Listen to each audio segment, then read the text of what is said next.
Hoy tenemos dos historias en las que, por más de que la justicia diga que son casos resueltos, en muchas personas siguen quedando dudas. Historias en las que se encuentran demasiadas cosas extrañas. Mi nombre es Desiree y hoy los invito a escuchar estos dos casos para que después ustedes mismos puedan responder. ¿Fue un crimen o fue un accidente? Sin nada más para agregar, vamos directamente a empezar.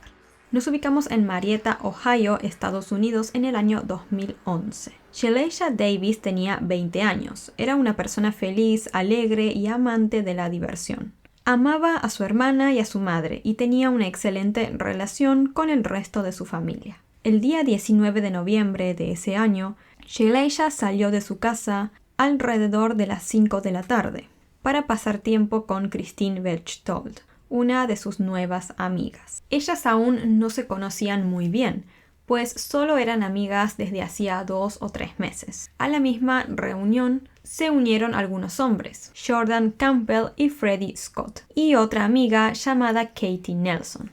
Todos ellos fueron hasta la casa de otro sujeto llamado Brian, y estuvieron allí un rato. En algún momento el grupo decidió ir a un bar, y terminaron en uno ubicado en Parkersburg, Virginia Occidental. En un momento de esa noche, Shelaisha le envió un mensaje a su hermana Toby y a un par de amigos más.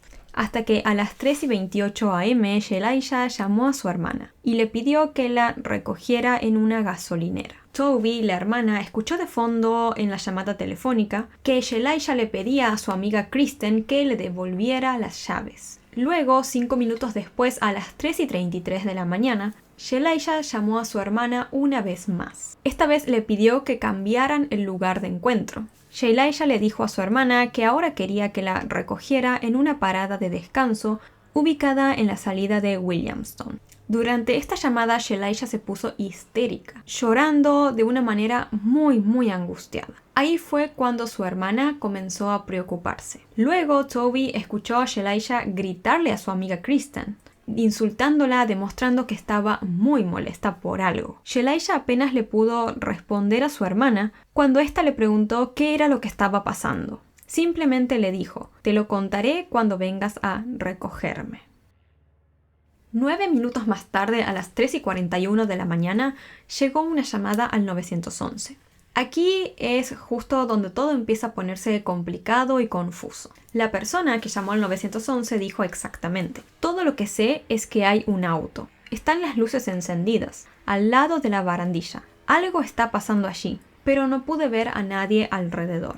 Cuando el operador del 911 le pidió el nombre a la persona que llamaba, la llamada directamente se cortó. A las 3:48 de la mañana, otra llamada al 911 llegó. En la misma, una persona afirmó que creía estar viendo un ciervo o un cuerpo humano en la carretera. Dijo que se había detenido para ver qué era y que se estaba acercando para poder apreciarlo mejor. Cuanto más se iba acercando esta persona a eso misterioso que se encontraba en la carretera, más frenética se volvía su llamada. Finalmente, la persona confirmó que efectivamente había un cuerpo humano en medio de la carretera y que estaba en un estado horrible. "Esta es la escena de un crimen, estoy casi seguro", dijo la persona que hizo esta llamada al 911. A las 3:52, otra persona más llamó a emergencias, diciendo que algo estaba pasando al costado de la carretera. Pensaba que había un ciervo atropellado, o algo así, ya que varias personas estaban alrededor, tratando de evitar que los autos lo golpearan. Esta tercera persona que llamó dijo que no vio a ningún oficial de policía en la escena, así que quería asegurarse de que al menos uno estuviera en camino. Obviamente nosotros ya sabemos que no era un ciervo lo que las personas estaban rodeando, sino un cuerpo humano. Cuando los policías llegaron, lograron identificar el cuerpo encontrado en la carretera. Era Shelaisha Davis. La joven estaba desnuda de la cintura para arriba. Tenía una pierna rota, uno de sus senos había sido arrancado de su cuerpo y también, y este es el detalle más espeluznante de todos, le habían cortado su cabeza. Curiosamente, sus ropas estaban ordenadamente dispuestas en la barandilla cerca de su cuerpo. Primero estaba su sostén, luego su camisa y finalmente su chaqueta. En ese orden, todo cuidadosamente doblado y colocado. El auto de Shelaisha fue encontrado a 100 pies al norte de donde fue hallado su cuerpo. El vehículo seguía encendido, con las puertas cerradas y los faros prendidos. La luz del techo también estaba encendida. El parabrisas del lado del pasajero se encontraba roto, también la ventana del mismo lado, y habían daños obvios en el lado derecho del vehículo. Todo indicaba que el auto había chocado contra la barandilla de la carretera. Y justamente en esta misma barandilla se hallaron sangre y otros restos de la joven. Cuando llegaron los agentes de policía, de inmediato consideraron la escena como sospechosa. La evidencia en el propio vehículo les hizo pensar que Shelayah había sido golpeada con su propio auto. Creyeron que ella había sido expulsada del asiento del conductor por la ventana del lado del pasajero, golpeando directamente la barandilla. Suponían que ese impacto había sido lo que le había terminado quitando la vida a la joven, y lo que también la había despojado de su cabeza. Después, los agentes de policía fueron hasta la casa de Kristen, la amiga con la que Shelayah había estado aquella noche. La policía llamó a la puerta, pero no obtuvo respuesta. Es por esto que le dejaron a Kristen una tarjeta para darle a entender que ellos habían pasado por ahí. Luego, los agentes fueron a echar un vistazo a los vehículos estacionados en el camino de entrada de la casa de Kristen. Así notaron que uno de los autos tenía una ligera capa de escarcha y otro una capa mucho más dura. Esto indicaba que uno de los vehículos había sido conducido recientemente. Luego de esto, todos los amigos de Shelayah comenzaron a ser interrogados y sorprendentemente, ninguno tenía idea de lo que había pasado. Kristen, a las pocas horas después de enterarse de lo sucedido, se contrató a un abogado. Y después Katie, otra de las amigas que estuvo aquella noche, volvió a la policía para declarar de forma voluntaria. Katie afirmó que tanto ella como Freddie y Kristen habían dejado a Shelayah en su auto, estando aún en la casa de Brian, es decir, en la casa del amigo a donde todos habían ido inicialmente aquella noche. Luego contó que fueron a un McDonald's y después ella y Kristen regresaron a la casa de esta última, en donde esperó que su novio Chris la recogiera, pero finalmente terminó pasando la noche allí. La entrevista con todos los amigos de Shelayah fue muy sospechosa, y la comunidad creyó casi de inmediato que ellos tenían algo que ver con la muerte de Shelayah. La policía entonces siguió interrogando a estos amigos, pero ellos empezaron a mostrarse a la defensiva, ya que se sentían abrumados y nerviosos por ser los principales sospechosos de toda la comunidad. Freddie, sobre todo, estaba muy irritado. En una de sus entrevistas dijo que todo lo que estaba diciendo la comunidad sobre ellos era totalmente ridículo y que no había manera de que él estuviera involucrado. La policía estuvo de acuerdo rápidamente con lo que decía Freddie, ya que vieron evidencia en las imágenes de vigilancia que mostraban a Freddie estando en un McDonald's, en el momento en el que se creía que había sucedido el incidente de Shelayah. Sin embargo, no había manera de probar que Katie o Kristen estuvieran también en ese McDonald's, ya que ellas, a diferencia de Freddie, no aparecían en ninguna de estas imágenes de las cámaras de seguridad. Además, una de las entrevistas de Kristen también fue extraña, porque ella fue cambiando su versión a lo largo de todo su relato. Primero afirmó que ella no tenía ni idea de a dónde habían ido Shelayah con su hermana aquella noche. Pero más tarde, cuando le hicieron otra pregunta, dijo que sí sabía. También hubo momentos en los que ella insistió que no estaba alcoholizada esa noche y que estuvo completamente consciente de lo que sucedía. Pero después, según ella, no podía recordar cosas simples de esa misma noche, como por ejemplo el camino que tomaron para ir al McDonald's, aunque sí recordaba exactamente cómo había llegado a su casa y el camino que tomó hacia la misma. Su historia claramente tenía demasiadas inconsistencias, pero no había ninguna evidencia concreta para que la policía sintiera que ella estaba totalmente involucrada en el crimen. Los familiares de Shelayah, por su parte, desde el principio, creyeron al 100% que los amigos, especialmente Kristen, tenían algo que ver con lo sucedido. Ellos explicaron que al parecer Kristen y Shelayah tenían una relación complicada. Eran amigas, sí, pero discutían por cosas insignificantes todo el tiempo. Según algunas declaraciones, la noche de los hechos ambas habían discutido, no por algo grave, sino por un llavero que Shelayah no podía encontrar y pensaba que Kristen había tomado. Los investigadores entonces decidieron revisar toda la evidencia para tratar de descubrir qué era lo que había pasado, ya que las circunstancias de los hechos eran muy particulares. Trajeron a tantos especialistas como pudieron, y enviaron información a todos los expertos disponibles. Así se hizo un descubrimiento bastante especial sobre el auto de Shelisha. Resultaba que, similar a una caja negra de los aviones, algunos autos tienen dispositivos que registran las últimas coordenadas conocidas y mucha más información. Dependiendo del año y el modelo del auto, se pueden obtener gran cantidad de datos útiles, y el auto de la víctima tenía esta función. Así lograron identificar algunas particularidades en el auto de Shelisha sobre la noche del incidente. Se descubrió, por ejemplo, que la alerta de detección de presencia de pasajeros tenía un mal funcionamiento y no estaba recopilando adecuadamente esa información. Por lo tanto, no había manera de saber si había habido a alguien en el lugar del asiento del pasajero cuando sucedieron los hechos. Sin embargo, confirmaron que se envió una alerta de choque esa noche. Cuando la misma se envía, se activan las bolsas de aire y se emite una alerta que desbloquea todas las puertas del vehículo por motivos de seguridad en caso de accidente. Además, también se descubrió que el auto de Shelisha no tenía un sistema de bloqueo automático de las puertas del auto. Así que si alguien quería cerrar, por ejemplo, el auto como fue encontrado el mismo, tendría que haberlo hecho manualmente. Eso significaba que Shelisha había bloqueado su propio auto antes de fallecer o que alguien más lo había hecho. Por otro lado, el informe de toxicología hecho al cuerpo de Shelisha mostró que ella tenía un nivel de alcohol en sangre de 0.09 en su sistema en el momento de los hechos. Sin embargo, con otras pruebas avanzadas, descubrieron que el mismo podría haber sido más alto, llegando a 0.24, lo que significaba que estaba muy por encima del límite legal para conducir. Por otro lado, encontraron ADN de la víctima dentro del auto, pero también el de otra persona no identificada en uno de los pedales. Una vez que finalmente los investigadores reunieron toda la información, llegaron a una conclusión sobre lo que creían que había pasado la noche de los hechos. Pensaron que los amigos decían la verdad al afirmar que ellos habían dejado a Shelisha sola en su auto, asumiendo que se iba a encontrar con su hermana. Sin embargo, creían que la joven había conducido ebria a gran velocidad, sola y sin su cinturón de seguridad.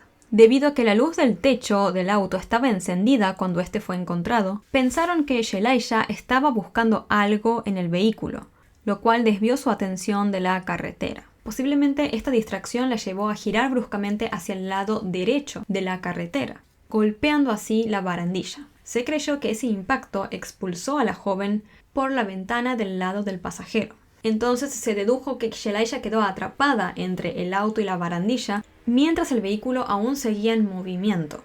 Es decir, ella fue expulsada de su asiento y quedó como atrapada en la ventanilla del lado del pasajero mientras el auto seguía andando. También pensaron que su cabeza golpeó dos postes diferentes que se encontraban en la barandilla, lo que terminó provocando que la misma se cortara. Después se pensó que el cuerpo pasó a la parte superior del vehículo, rodó hacia atrás y terminó aterrizando en la carretera. Después el auto continuó solo en su movimiento hasta que finalmente se detuvo. Entonces la policía dedujo que todo esto era lo que había pasado en verdad. Como podrán ver, describían que había sucedido un trágico y espantoso accidente. Por lo tanto, para la justicia, ninguno de los amigos era sospechoso. Así que todos quedaron totalmente libres de culpas. Luego, el caso de Shelisha se cerró como muerte accidental debido a su intoxicación.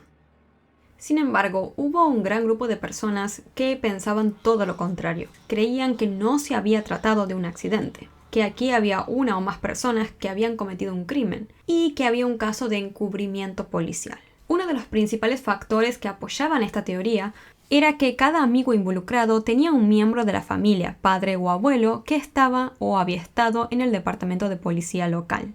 Como les comenté, cuando encontraron el vehículo, las puertas estaban cerradas con llave y el auto no estaba apagado, sino que aún se encontraba en marcha. Los faros estaban encendidos y la luz del techo también. Además, un CD había sido expulsado del reproductor del mismo. La evidencia del auto era la más importante para las personas que creían que este caso era un crimen.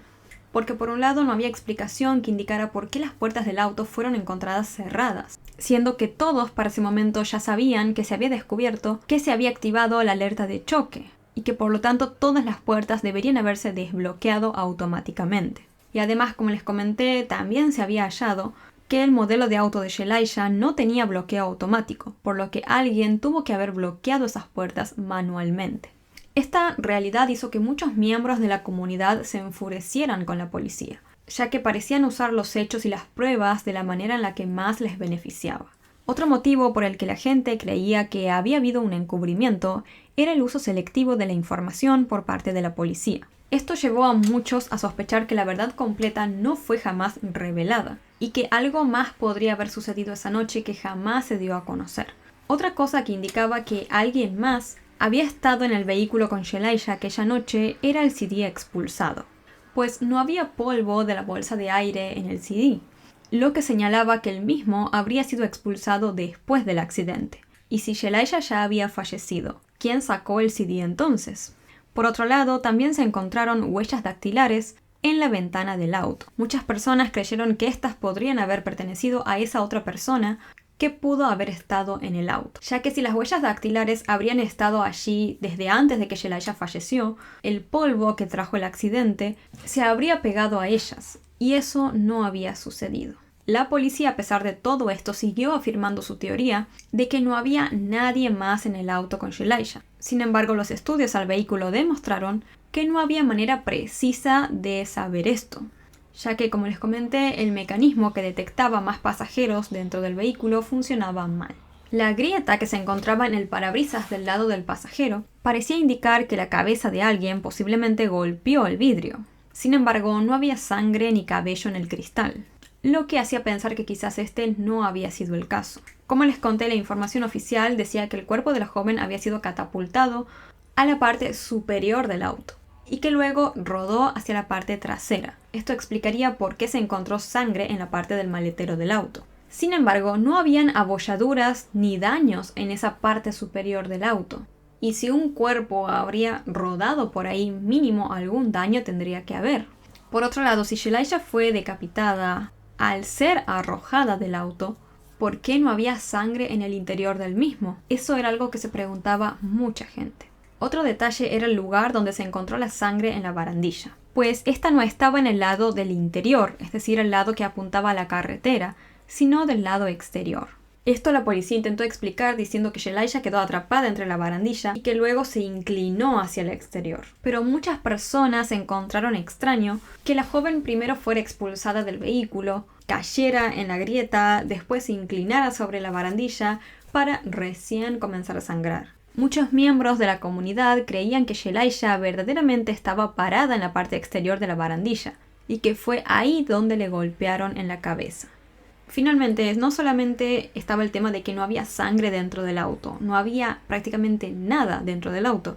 Es decir, no se encontró desorden, no había cabello, ni siquiera gran cantidad de ADN. Y hablando de ADN, la policía tampoco mencionó nada sobre ese segundo ADN encontrado dentro del vehículo, que claramente pertenecía a otra persona que no era Shelisha. Además, mucha gente empezó a creer que las ventanas del auto habían sido rotas de afuera hacia adentro, y no al revés, basándose en el vidrio encontrado en el lado del conductor y el pasajero. Ahora, otra evidencia muy sospechosa, y creo que la más sospechosa de todas, fue la ropa encontrada en la escena. La policía afirmó que cuando Shelisha estaba atrapada entre el vehículo y la barandilla, toda su ropa fue arrancada. Pero la forma en la que la misma fue encontrada no respaldaba para nada esa teoría. Si la ropa se hubiera arrancado así bruscamente, la misma habría caído desordenada y rota por todos lados. Pero se encontró esa ropa en buen estado y cuidadosamente colocada en la barandilla. Por otra parte, los amigos de Shelisha también tuvieron comportamientos sospechosos después de que sucedieron los hechos. Kristen, por ejemplo, había contratado a un abogado demasiado rápido, curiosamente justo antes de su entrevista con la policía. Esto la hacía parecer bastante culpable, en verdad. Además, solo Freddie fue visto en el McDonald's. Los demás no pudieron comprobar que efectivamente habían estado ahí. Después de que el caso se cerró y se consideró a la muerte de Shelisha como accidental, surgió nueva evidencia que la policía no había investigado. Kristen le dio repentinamente el llavero de Shelisha a su abogado, quien luego se lo dio a la madre de Shelisha. Sí, era ese mismo llavero por la que las amigas habían estado peleando esa noche. Cuando Kim, la madre de Shelisha, llevó esta evidencia a la policía, los agentes le dijeron que legalmente no podían hacer nada al respecto, lo que claramente enfureció a la madre. Kristen había tenido el llavero todo el tiempo, ocultando esta información durante más de un año, hasta que el caso curiosamente se cerró. La gente automáticamente pensó que Kristen guardó el llavero intencionalmente, esperando que el caso se cerrara por completo.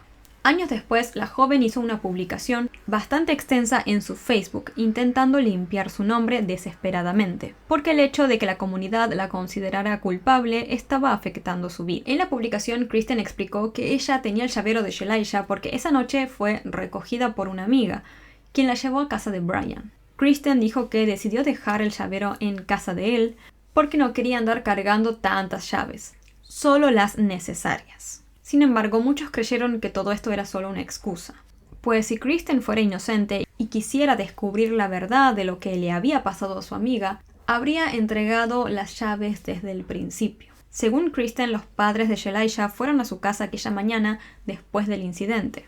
En ese momento, Kristen dijo que ella no sabía nada de lo que le había sucedido a su amiga, pero según ella, ahí los padres de Shelisha le dijeron que su hija había fallecido en un motel por una sobredosis, y creyeron que Kristen era sospechosa.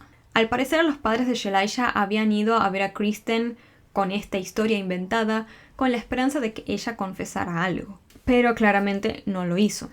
Por otro lado, tampoco se sabe si la policía efectivamente le dejó aquella tarjeta, ¿se acuerdan?, avisando que habían pasado por ahí a Kristen o no. Y lo extraño es que si Kristen, como ella misma dijo, había hablado con los padres de Shelisha en su casa esa mañana, habría visto la tarjeta que le dejó la policía. Y si sos inocente y quieres descubrir qué le pasó a tu amiga, te comunicarías directamente con los agentes al darte cuenta que fueron a visitarte a tu casa. Así que no está muy clara cuál fue la mentira exactamente en toda esta historia. Luego, con el caso de Shelisha ya totalmente cerrado, Kristen decidió someterse a una prueba de polígrafo por su propia cuenta, para intentar limpiar su nombre. Ella hizo la prueba 3 veces, contestando preguntas específicas como: ¿estabas allí cuando Shelisha murió? ¿Sabes qué le pasó? ¿Planeaste esto? A todas las pruebas las pasó con gran éxito. Entonces, así la joven consiguió limpiar su nombre. Así que ella y Freddie quedaron, digamos, prácticamente descartados para la comunidad, porque acordémonos que Freddie ya había demostrado su inocencia al ser visto por las cámaras de seguridad del McDonald's. Entonces ahora quedaban 2 posibles amigos sospechosos. Las especulaciones comenzaron a estar alrededor de Jordan. Algunos pensaron que quizás él se ofreció a llevar a Shelisha aquella noche y que algo salió mal en el camino. Tal vez una confrontación o algo peor. Otros creyeron que podría haber habido una agresión sexual o intento de ello por parte de Jordan hacia Shelisha, y eso podría haber llevado al espantoso desenlace. Otros especularon sobre diferentes posibilidades. Por ejemplo, pensaron que como la ventana del lado del pasajero estaba rota de afuera hacia adentro, alguien podría haber intentado secuestrar a Shelisha desde su auto. Hay muchas más teorías sobre este caso y esa noche. Sin embargo, todas demuestran que la policía decidió cerrar este caso demasiado pronto. Mucha gente cree que los amigos obligaron a Shelisha a salir de su auto. La golpearon y luego la atropellaron con su propio vehículo. Hoy en día, la madre de Shelisha solo quiere que se reabra el caso y ha estado solicitando la intervención del FBI. Si están interesados en ver este caso en total detalle, pueden visitar la página de Facebook de la madre de Shelisha, que se llama justamente Justicia para Shelisha. Ahí ella sube muchas fotos de la escena del crimen, cosas como muy crudas, imágenes que yo no les puedo poner y tampoco las pondría en este video, también porque hay mucha gente que es sensible y no le gusta ver esas cosas, pero a quien le interese puede ir a esa página. Eso lo subió la propia madre de Shelisha, así que no se preocupen, son imágenes que ella quiere que la gente vea para que la ayuden justamente a resolver todo este caso tan misterioso. Ya que hay demasiadas inconsistencias en todos los documentos, hay muchas idas y vueltas por parte de la policía y muchas contradicciones entre las declaraciones y los hallazgos. Al día de hoy todavía no está muy claro qué le pasó a Shelisha, digamos sí para la justicia es un caso cerrado, pero no para, creo que toda la comunidad, ni para los propios familiares de Shelisha. Coméntenme qué opinan ustedes sobre esta historia. ¿Piensan que fue un accidente o si creen que efectivamente se trató de un crimen. Hay demasiadas cosas extrañas, claramente.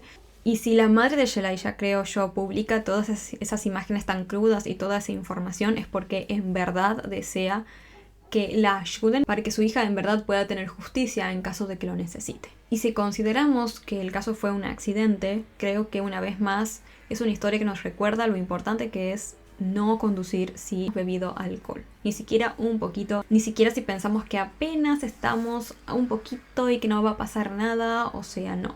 Nos recuerda que siempre que salimos, ya sea reunión de amigos, fiestas o lo que sea, y decidimos salir en nuestro auto, tenemos que ser conscientes de que esa noche no podremos tomar ni una gota de alcohol y punto. Y si queremos tomar, directamente nos tomamos también un taxi y listo. Así no solamente no ponemos en riesgo nuestra propia vida, sino que tampoco arriesgamos la vida de personas inocentes que pueden salir perjudicadas por nuestra propia inconsciencia. Espero les haya resultado de interés esta historia. Este de verdad es un caso espantoso, ya sea un accidente o un crimen. Creo que de verdad es muy fuerte, digamos, con la descripción nada más que les di, creo que se pueden dar una idea de lo espantoso que fue. Y espero que si sea un crimen, este caso se pueda resolver y Shelayah pueda tener justicia.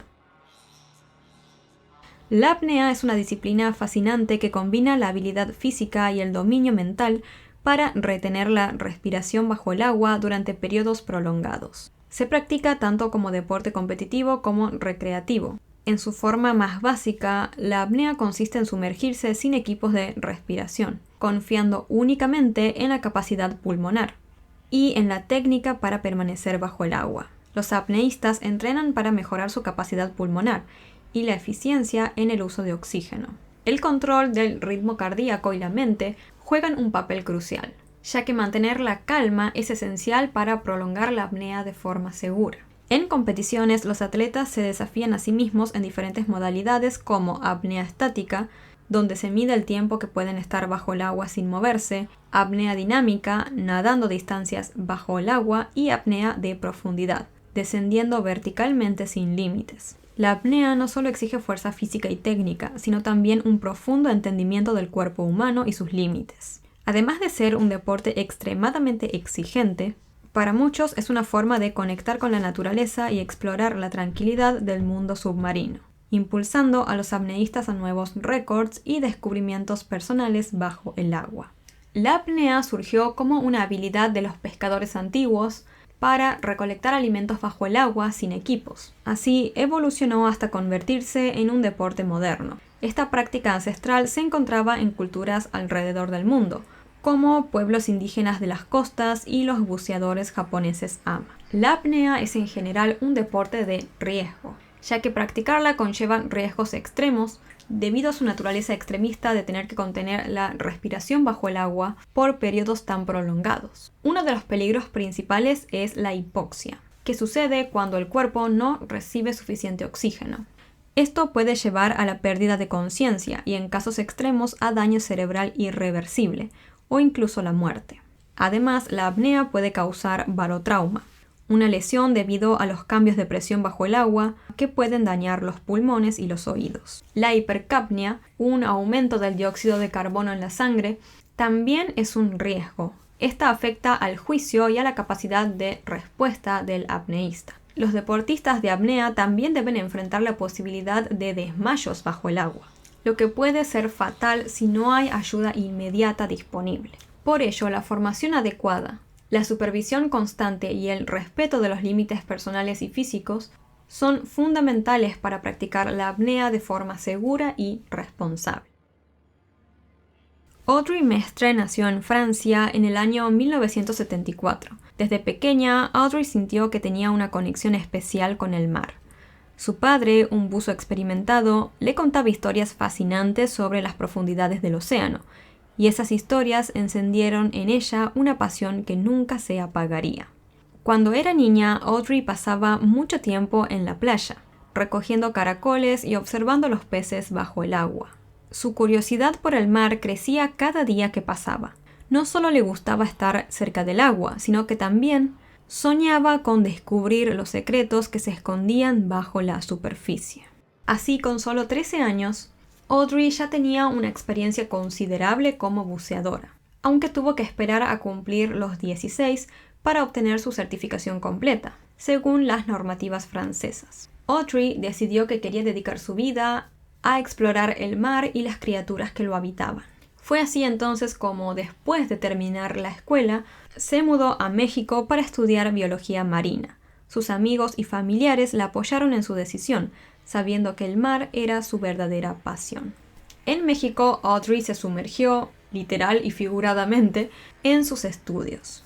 Aprendió sobre la vida marina, las corrientes oceánicas y los ecosistemas submarinos. Pero no solo estudiaba en los libros. También pasaba mucho tiempo en el océano buceando y explorándolo por sí misma. A través del estudio y la exploración, Audrey descubrió un mundo totalmente nuevo bajo el agua. Sus experiencias en el mar no solo enriquecían su conocimiento, sino que también fortalecieron su deseo de proteger y conservar el océano para las futuras generaciones. Así comenzó la historia de Audrey Mestre, una mujer que, desde su infancia hasta sus primeros pasos en la biología marina, siempre siguió su corazón y su pasión por el mar. En 1996, Audrey conoció a Pipín Ferreras en una conferencia sobre buceo. Pipín era un famoso apneísta cubano, conocido por sus récords en el mundo de la apnea. Desde el primer momento, Audrey quedó impresionada por sus historias y logros. Pipín también quedó cautivado por Audrey, una mujer apasionada por el mar y con una curiosidad insaciable. Poco después de conocerse, comenzaron a pasar mucho tiempo juntos, y Pipín le enseñó a Audrey los secretos de la apnea, una disciplina que, como les comenté, consiste en bucear grandes profundidades con una sola respiración. Audrey, siempre dispuesta a aprender y enfrentar nuevos desafíos, se enamoró rápidamente de este deporte. La joven decidió mudarse a Miami, Florida, para unirse a Pipín y embarcarse en un viaje dedicado al mundo del buceo en apnea. Bajo la guía de Pipín, Audrey empezó a entrenar intensamente. Practicaban juntos, pasando horas en el agua y perfeccionando sus técnicas. La relación entre ellos se fortaleció tanto en el agua como fuera de ella. Compartían una pasión profunda por el mar y un deseo de superar sus límites. En 1999, Audrey logró impresionantes profundidades en sus inmersiones. Un año después se casó con Pipín Ferreras y juntos presenciaron su logro innovador frente a la costa de Fort Lauderdale. Audrey Mestre se convirtió con el tiempo en una increíble apneísta, a tal punto que rompió el récord mundial femenino al bucear en apnea a una increíble profundidad de 124 metros, logrando esta hazaña con un solo aliento de aire. No satisfecha con esto, al año siguiente superó su propio récord, al descender unos impresionantes 130 metros. Audrey se había convertido en una apneísta talentosa bajo la guía de Pipín, y el amor entre ellos parecía tan profundo como el océano. Sin embargo, con el tiempo su relación comenzó a mostrar signos de tensión. Las presiones del éxito y la competitividad en el mundo de la apnea comenzaron a afectar su vínculo. Las fuentes oficiales mencionan que había discusiones y desacuerdos entre ellos, principalmente relacionados con los entrenamientos y las expectativas de rendimiento. Hasta que en octubre del 2002 sucedió un evento devastador que marcaría el final de la relación entre Audrey y Pipín de la manera más trágica posible. El mes de octubre de ese año 2002, Audrey tomó la audaz decisión de intentar batir el récord mundial de inmersión en apnea sin límites una vez más. A este récord lo había establecido Tanya Streeter a 159 metros el día 17 de agosto de ese año. Bajo la supervisión cuidadosa de su esposo Pipín y con el apoyo de su dedicado equipo de buceo, Audrey se embarcó en el desafío.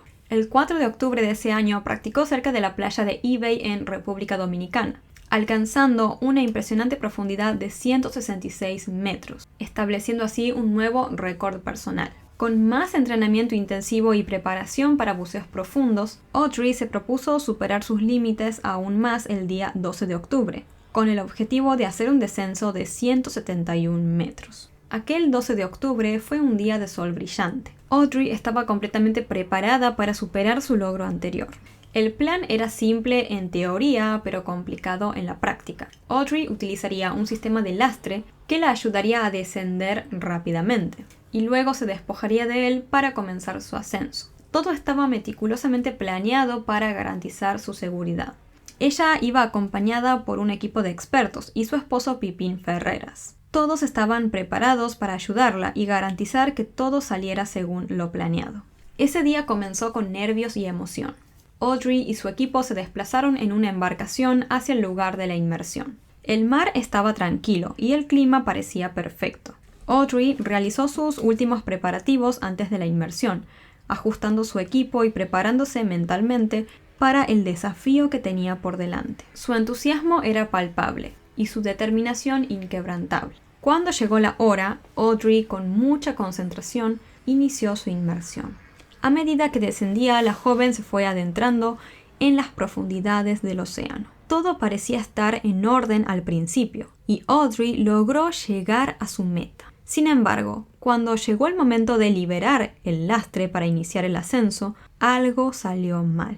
El mecanismo que debía liberar el lastre no funcionó como se esperaba, y Audrey se encontró atrapada en una profundidad extrema. El equipo de apoyo estaba al tanto de la situación, pero no podían hacer mucho para ayudarla desde la superficie, debido a la profundidad en la que ella se encontraba. Los minutos pasaban y la situación se volvió cada vez más desesperada. Audrey estaba en una batalla contra el tiempo y el agua, tratando de ascender mientras el oxígeno en su cuerpo se agotaba. A pesar de estos desafíos, Audrey mantuvo la compostura y continuó ascendiendo como pudo, dándolo todo para llegar a la superficie.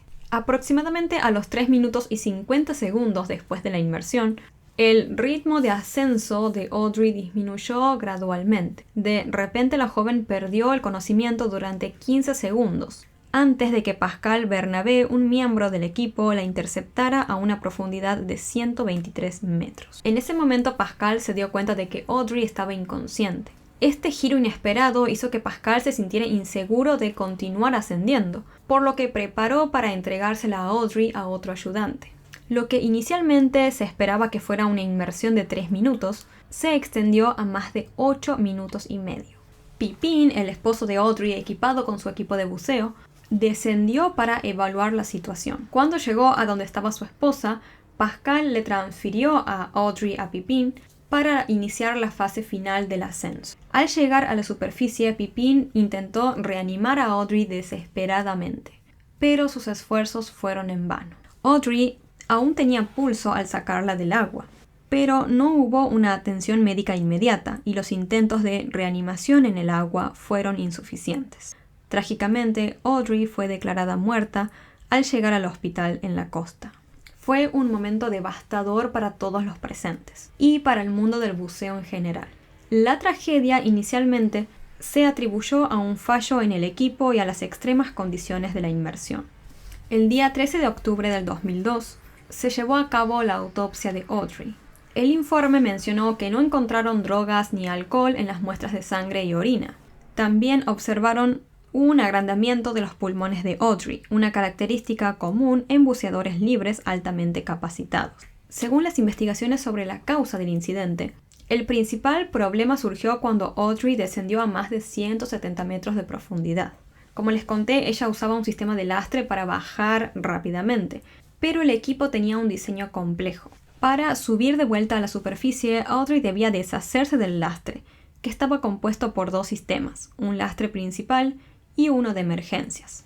El primero estaba diseñado para liberarse automáticamente en un momento específico, pero este falló. Esto ya significaba de por sí que Audrey no iba a poder iniciar el ascenso como estaba planeado. Además del fallo del lastre, hubo un problema en la comunicación entre Audrey y su equipo, y cuando intentó liberar el lastre de emergencia también hubo dificultades.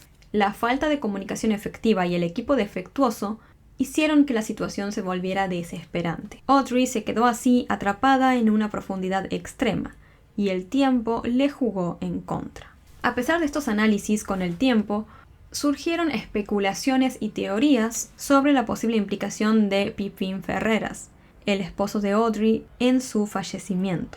Algunos pensaron que Pipín podría estar involucrado debido a que, como les comenté, habían habido ciertos desacuerdos entre ellos en el último tiempo. Además, creían que él podría haber ejercido una presión indebida sobre Audrey para que ella realizara ese inmenso desafío de hacer esa inmersión. Estas teorías se alimentaron por el hecho de que Pipín estaba en el centro de la organización del evento y por lo tanto tenía una gran responsabilidad sobre él mismo, y sobre todo porque él era quien supervisaba en gran parte todos los aspectos de la seguridad. Sin embargo, estas teorías fueron en gran parte infundadas. Las investigaciones oficiales no encontraron pruebas concluyentes de que Pipin hubiera tenido alguna influencia negativa o intencional en el accidente. De hecho, se comenta que él estaba tan devastado como todos los demás, y como les comenté, participó en los intentos por ayudar y reanimar a Audrey. La conclusión oficial dice que la tragedia fue resultado de una serie de errores técnicos y de comunicación, y no de una conspiración o negligencia personal. El fallecimiento de Audrey Mestre el 12 de octubre de 2002 tuvo un profundo impacto en el mundo del buceo libre y más allá. Su trágica muerte destacó la importancia de la seguridad en los deportes extremos y llevó a una revisión exhaustiva de los equipos utilizados en la apnea. Se realizaron luego mejoras en las prácticas de seguridad y en el diseño del equipo para prevenir futuros accidentes similares. Audrey dejó un legado duradero. Fue una pionera en su deporte, inspirando a muchos con su valentía y determinación. Su pasión por la apnea y su dedicación al récord mundial la convirtieron en una figura legendaria. Aunque su vida se apagó demasiado pronto, su influencia sigue viva en la comunidad del buceo libre. Reflexionando sobre su historia, recordemos que el coraje y el espíritu aventurero de Audrey nos enseñan que, aunque los riesgos son parte de los grandes logros, la seguridad y la preparación son esenciales, y claramente no debemos subestimarlas. La memoria de Audrey sigue siendo un faro de inspiración hoy en día para quienes buscan alcanzar sus sueños con pasión y responsabilidad. Durante una ceremonia en el mar, Pipín Ferreras esparció las cenizas de Audrey allí mismo, en ese lugar en donde ella había encontrado la paz y la felicidad, y fue ahí mismo en donde quedó, bajo el mar. Este gesto simbolizó el amor y el respeto de Pipín hacia ella, así como su reconocimiento a su valentía y dedicación como buceadora. Luego, un año después, en las aguas de la bahía de Cabo San Lucas, su esposo decidió darle a Audrey un sentido homenaje, que consistía en acabar lo que ella no pudo concluir. Pipín descendió hasta los 170 metros y batió así el récord del mundo. Pipín siempre eludió las acusaciones en su contra, y plasmó la historia de él y de Audrey en un libro titulado En el abismo azul, una historia de amor y obsesión, que se convirtió en un total éxito tras su lanzamiento en el año 2005. Más tarde, Carlos Serra, uno de sus antiguos socios, publicó otro libro contando su versión de los hechos, bajo el título El último intento, la verdadera historia de la campeona de apnea Audrey Mestre. En ese texto, Serra reveló que existían disputas entre la pareja, y destacó que Pipín sentía celos profesionales por los logros de Audrey, quien había conseguido en pocos años lo que a él le había llevado toda una vida. Además, examinó en ese libro la supuesta implicación de su ex socio en la muerte de Audrey. La película Sin Aliento, conocida también como No Limit en inglés, se hizo en base a este último libro que les mencioné. La cinta fue tan exitosa que lideró el top 10 mundial en Netflix durante un tiempo. Inicialmente James Cameron planeó adaptar esta historia para la pantalla grande bajo el título de Dive, pero tras varios cambios de director, el proyecto fue finalmente abandonado, aunque sí se filmaron algunas escenas en esa ocasión. La versión final de la película Sin Aliento está protagonizada por Camille Rowe y César Domboy, y fue escrita y dirigida por David M. Rosenthal. Y aunque la película se inspiró en la versión que dio Carlos Serra, el director sí modificó algunos detalles para evitar problemas legales. Y porque siempre, por más de que una película esté basada en hechos reales y todo eso, siempre se agrega un poco bastante de ficción, para que pueda justamente adaptarse al dramatismo que requiere una película de ese estilo. La historia de este film sigue a Roxana Aubry, una joven que abandona sus estudios en París para aprender a bucear en el sur de Francia. Durante el curso, Roxana se enamora de su instructor Pascual Gautier, un arrogante campeón mundial de apnea que la introduce en este deporte. A medida que avanza, comienzan una relación amorosa. Sin embargo, la relación se vuelve destructiva cuando Roxana destaca en el buceo en apnea gracias a su talento y ambición, lo que despierta los celos de su pareja. Por otro lado, además de esta película sobre la apnea, Netflix tiene un documental que desde que se estrenó ha dado que hablar. Y se trata del documental llamado La inspiración más profunda. Este es un largometraje de casi 2 horas que sigue a la campeona de buceo Alessia Cecchini y al buzo de seguridad Stephen Keenan en su objetivo de hacer historia dentro de la apnea. Esta película fue muy bien recibida por parte de la crítica. Como les dije, es una película documental, no ficcionada como la anterior. Y si bien sigue la historia de otra apneísta, la verdad es bastante interesante. Es también muy triste, tiene un final muy triste. Pero si les interesa un poco este tema, se las recomiendo que la vean. Les digo que no me están pagando ni nada, les digo porque yo la vi a la película y me pareció que está muy bien hecha, es muy interesante y creo que es importante conocer esas historias, así que por eso se las recomiendo básicamente. Espero les hayan resultado de interés estas historias. Déjenme en los comentarios qué opinan ustedes en general sobre ambos casos. ¿Creen que fueron crímenes o que fueron accidentes? Me va a encantar leerlos en los comentarios.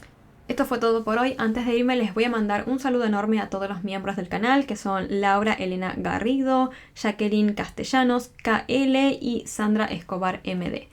Muchas gracias por ser miembros de este canal, les mando un abrazo enorme y bueno, espero que para cuando grabe el siguiente video ya seamos más miembros. Cada vez somos más, así que vamos sumando. Como siempre por acá les voy a dejar mis redes sociales, un botón para que puedan suscribirse y videos o listas de reproducción recomendadas por ustedes en algún lugar de la pantalla. En la descripción del video tienen mi botón de donaciones de PayPal por si quieren hacer algún tipo de aporte al canal y si no también tienen mi botón de super gracias de YouTube. Muchas gracias por verme, les mando un beso gigante, cuídense mucho y los veo la próxima.